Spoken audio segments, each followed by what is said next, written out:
I would say that Christine has shown kindness and apathy for people in the community. She also has brought a lot of things about that probably would never have been gotten off the ground, and just a constant worker. If you need something, you go to Chris. She does not waste time idly. She comes in with a mission, and she's a get-it-done girl. ChristineJennings was born to Kenneth and Elsie Louise Jennings on November 26, 1945 in Portsmouth, Ohio. I actually grew up in New Boston, Ohio. Portsmouth is the next city, and you would go to Portsmouth for the bigger things like the hospitals. But the city I grew up in, New Boston, was a city of 5,000 people, as wonderful, as peaceful, as safe as a small city can be. She was the oldest of 4 daughters, Wanda 3 years younger, Judy 6 years younger, and Sherry 24 years her junior. Her father was a steel mill worker, working in the blast furnace. He was a shop steward for the union and was very influential in developing Christine's standards in life. He was also a minister, and for his 4 daughters, we feel he was also a teacher. He talked to us all the time at the kitchen table. He always had a cup of coffee, but he talked to us and taught us so much by his teachings and his conversations with us. Her mother was a homemaker and ardent advocate for her daughters, a charming woman with an engaging sense of humor. My mother always dressed up for every occasion. My mother has been the Easter Bunny. My mother has been a gypsy. My mother has been a witch. Holidays were always special, not so much because of the value of the presents, and we did get presents, but it was always about the times together. And Mom always made everything very festive, and she gave us all, I think, a lot of fun in our life, and we still continue that, and it's just part of our DNA now. Christine started school at Stanton Elementary when she was 5 years old. The family lived on Stanton Street, and the school was not far from her home. In those days, in a small town, parents trusted their children to make it to school on their own. Back then, once you learned the way, you walked by yourself. You know, you walked with your neighborhood kids maybe, but still, you didn't have a bus because it was close enough you could walk.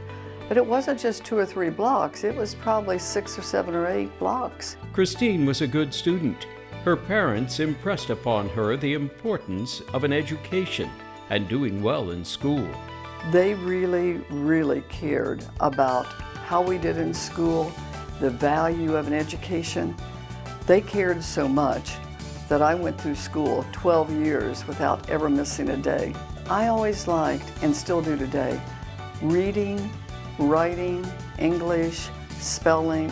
Those were always the things that I gravitated to. In the 6th grade, Christine had the opportunity to be a queen attendant in the school pageant. Her sister Wanda, a 3rd grader, was also chosen to be a queen attendant. But Christine longed to be like the queen of the event. The queen, Melinda, was beautiful. Even in the 6th grade, she was absolutely gorgeous. And Melinda told me that she was going to get to wear nylon hose. I begged my mother if I could wear nylon hose because I too was in the 6th grade. The answer was a flat no. I had little white anklet socks with lace, just like my sister in the 3rd grade. In 7th grade, Christine entered Glenwood High School, located on Glenwood Avenue. It was here she met fellow students Sharon and Shug.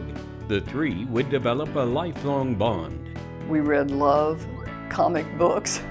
We were cheerleaders in grade school, so we had that in common. And we would just sit and talk, eat popcorn. We always would make peanut butter fudge, and we would have popcorn and Kool-Aid because we never had enough money to buy soda pop. That was such a luxury. And so, but we had a lot of fun times together. As a freshman, Christine developed an interest in politics, running for class office. I was not going to run. And then my girlfriend, Sharon, said, well, what office are you going to run for? And I said, I'm not. I was shy. And she said, yes, you are. and she said, "You run for treasurer." And because she said it, I said, "Okay." And so I was elected, and after I served as treasurer, I thought, I'd like to be president. So I was president my sophomore and junior year. Senior year, I said to my friends, I really think we should have one of the guys be president for senior year. So I said, I'll run for vice president. So I was vice president. Looking back, I don't know why, just that was the times. Beyond her political activities and her studies, Christine engaged in several other activities and served as editor of the school yearbook.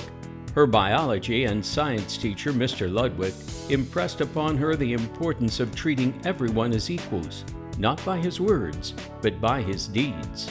Every single student he treated the same. No matter where you were from, no matter what you were like, he treated everyone so nice. I did have some teachers that I saw that people who had more, their kids were treated better, and people who had less, they didn't get the same attention, and that stood out with me. So Mr. Ludwig is one of them that I have very fond memories of. While her education was an important part of her growing years, Christine also learned the value of money, working a variety of jobs during and after school. I did babysitting. I worked at a pizza shop on weekends. This is at various times. I worked on my lunch hours and got 50 cents for working for that 45 minutes plus a free lunch. And then senior year, I started working at Kresge's Five and Dime, and I really thought that I'd hit the jackpot. The fact that they would select me to work at the Five and Dime, and I was making 75 cents an hour. Christine graduated from high school in 1963 in the top 10 of her class. She immediately went to work. She landed a position at the American Savings and Loan as a teller. As soon as I got my job, I asked my parents, how much rent should I pay? Because it's the way we were brought up. You know, if once you graduate from high school, it was expected then that you were an adult. And so we agreed that I would take the mortgage payment book, and the house payment was $45 a month. So I made that mortgage payment. The job at American Savings and Loan laid a solid foundation for what would become Christine's long-term work ethic. I really learned from that job the importance of looking at people in the eye, facing them, and listening to them. And I really saw that it was about service, it wasn't just a job. It was about really serving people. After a year working at the Savings and Loan, Christine entered Eastern Kentucky University. I went to Eastern because that's where so many of the students from my school went. It was in Richmond, Kentucky. But once I got away, I was homesick the whole year. I cried a lot. Every time I called home, I cried.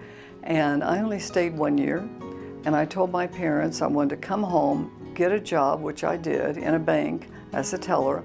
And I said, but I will go to night school. Christine returned home to New Boston and went to work as a teller at Security Central National Bank for the next year. I walked to work because I did not have a car, and wore my little white gloves, wore my muff in the wintertime, and I stayed there. I was there for about 3 years. Then I moved to Columbus, Ohio. In her personal life, Christine was about to become an aunt and gain a new sister as well. When I was 24, my mother and I were sitting at the kitchen table, and she said, Chris, I have something to tell you.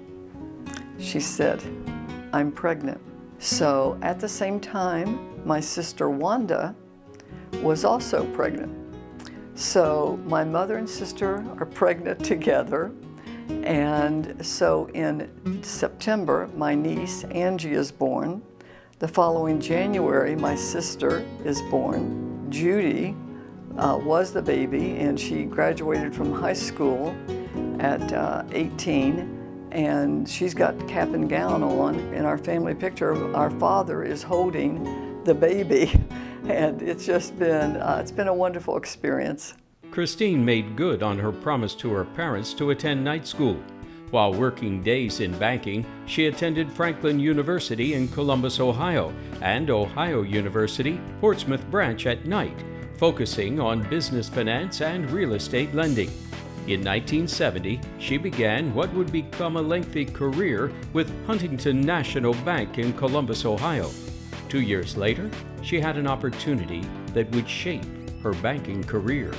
Affirmative action passed, and the Huntington was a very large bank, and it still is. And because of affirmative action, they felt that they should put a female and an African American into the management training program. And the man that I worked for, who was incredibly strict, but I respected him and I did the job he wanted, but he nominated me for that. And I did not know it until he called me into his office one day and said, I have nominated you to be in the year-long management training program, and you have been selected. And I promptly said, thank you very much, and turned and walked out because I didn't know what it was.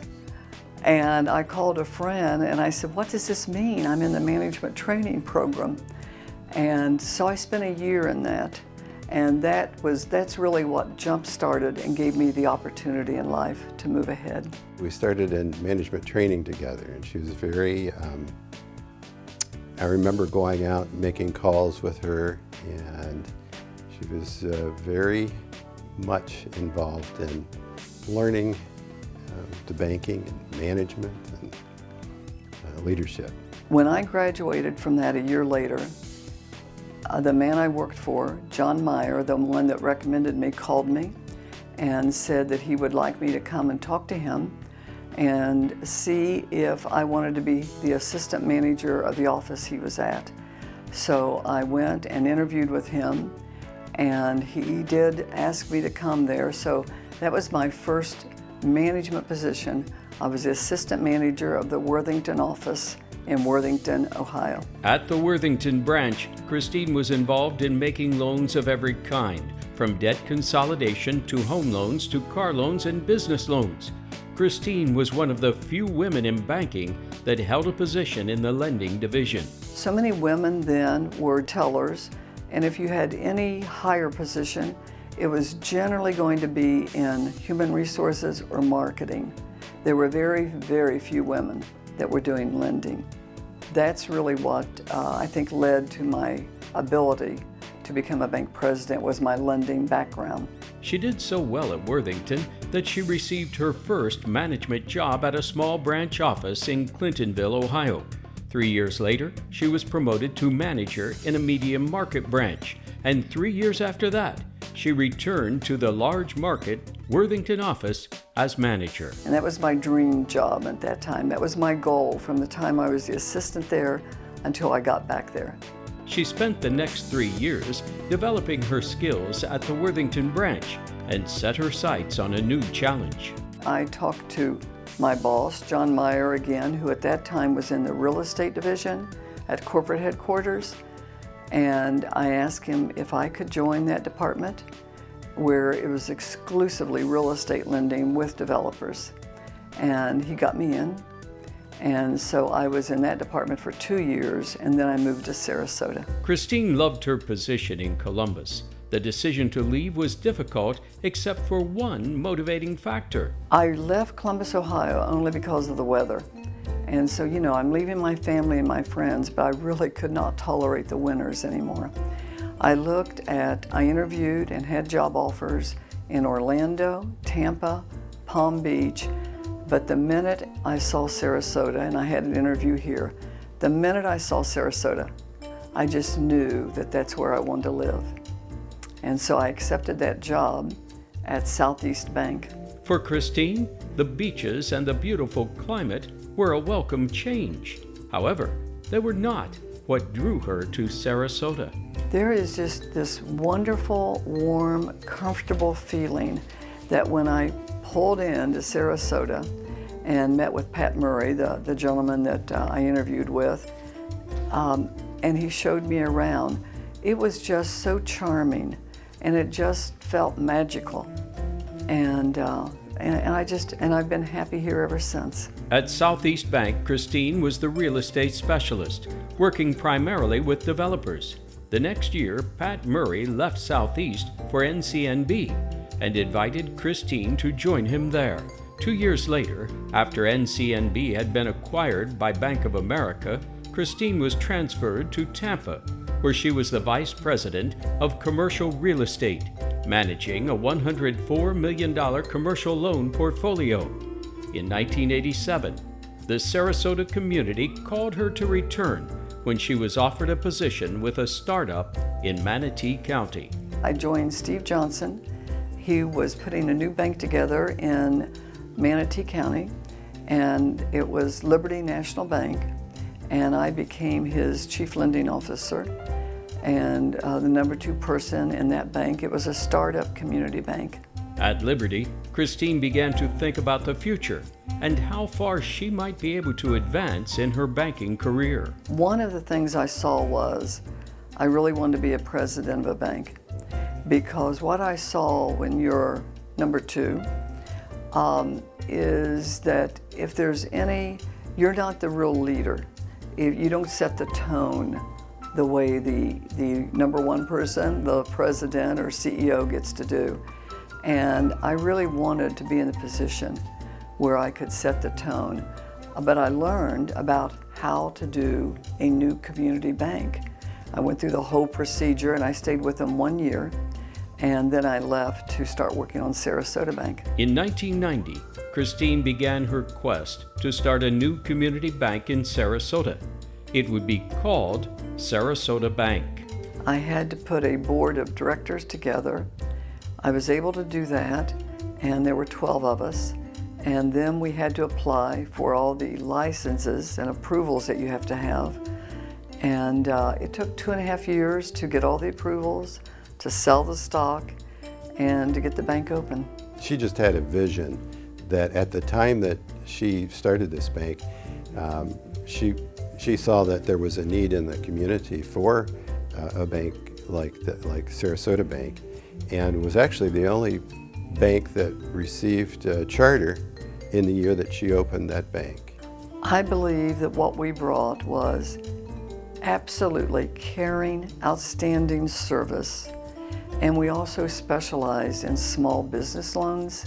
So, and the majority of businesses in this area are small to medium size, and many large banks don't really want to deal with those loans, but we specialized in it. I think that we had an outstanding reputation for listening, for trying to help, and doing our best to make things happen for our customers.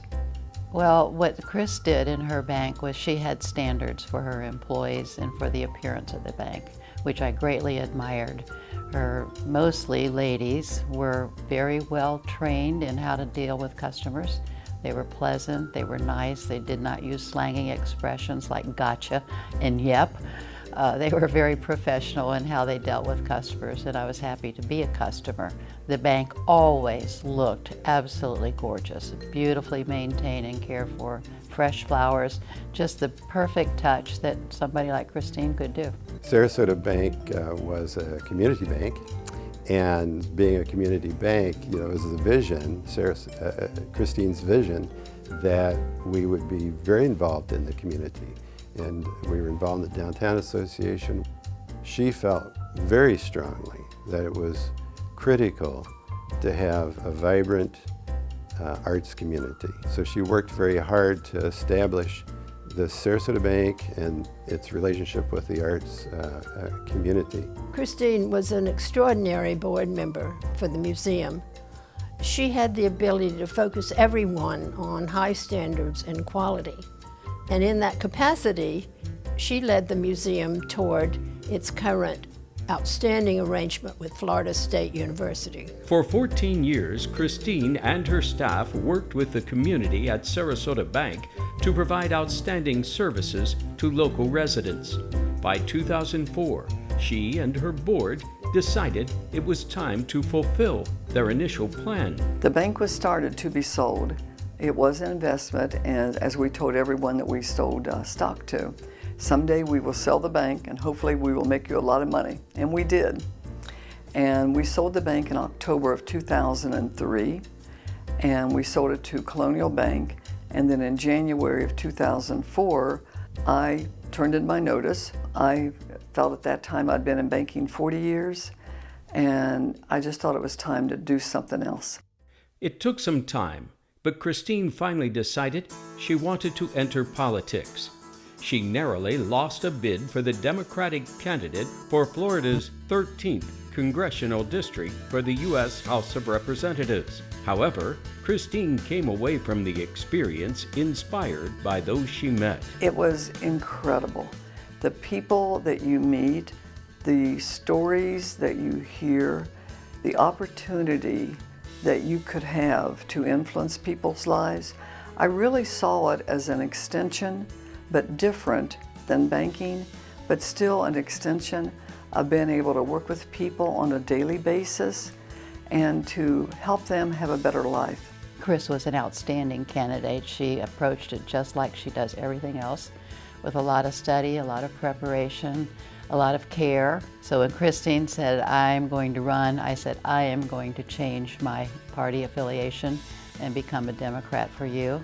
My husband did the same, as did many of our friends. It wasn't really about parties, it was more about the person that was running. In 2006, Christine again made a bid for the Democratic candidacy for Florida's 13th congressional district for the U.S. House of Representatives. This time, she won. In the general election, she went up against the Republican candidate, local businessman Vern Buchanan. I don't believe there is anything you could do that's harder if you do it the right way, if you do it all in to win. Because from the moment you get up until the moment you fall in bed, you are campaigning. But the downside is you have to ask people for money. And that was the hard part, is you're on the phone every day for hours asking people to support you as a candidate. It was a hard-fought campaign in which Christine was narrowly defeated by Buchanan. That's debatable. That election, there were 18,000 missing or undervotes. Everything that could go wrong with my election went wrong. The placement of the names, the fact that some people said that they voted for me and it flipped to my opponent. So even with 18,000 missing and undervotes, we still only lost by 369 votes. While Christine initially challenged the results at the advice of counsel, she ultimately dropped her challenge and focused on a rematch with Buchanan in 2008. I jumped immediately back in because I wanted to win, I wanted to be the representative, and I wanted to show people that I was not a quitter. And I did lose that election. There was no problems. We had gotten rid then of the electronic voting machines, and I do believe that was because of my election. And we went to optical scan, and there was a copy of every person's vote. So I did lose in 2008. Christine now wanted to take time to relax and plan what her future would bring. However, before she could begin to slow down, she was approached by Howard Millman and Nate Jacobs of the Westcoast Black Theatre Troupe. They told me that Westcoast Black Theatre Troupe was probably going to have to close up shop, and it was very, very painful to hear that we would no longer have them in the community. So they asked me if I would consider coming on to help. Christine came in as our first executive director. Her title was actually CEO of Westcoast Black Theatre Troupe. And things have never been the same, to be honest with you. Impeccable businesswoman with such a sense for finance and fundraising, and something that we had never had before she brought to the table. We paid off all the debt in a matter of about 9 months that they had owed. We never had debt again until we borrowed one time to have money to buy the home where they're at now, 2.5 acres and 2 buildings, and we paid that off in a year. She worked with the board of directors. Julie Leach was board president at the time. Howard Millman was very instrumental, and that was the triple threat team that we had to finally give the troupe a home to establish itself and grow its leg here in the Sarasota community. In 2014, with the Westcoast Black Theatre Troupe on solid financial ground, Christine retired as CEO. Once again, politics became a focal point as she was encouraged to run for chairperson of the Sarasota Democratic Party. In 2015, she was unanimously elected to the position where she served until 2017. She is now taking time to enjoy her life, travel, and plan her next adventure. And I'm busy. I'm on the board of New College, and I'm on Canandaigua National Bank and Trust, their board here locally.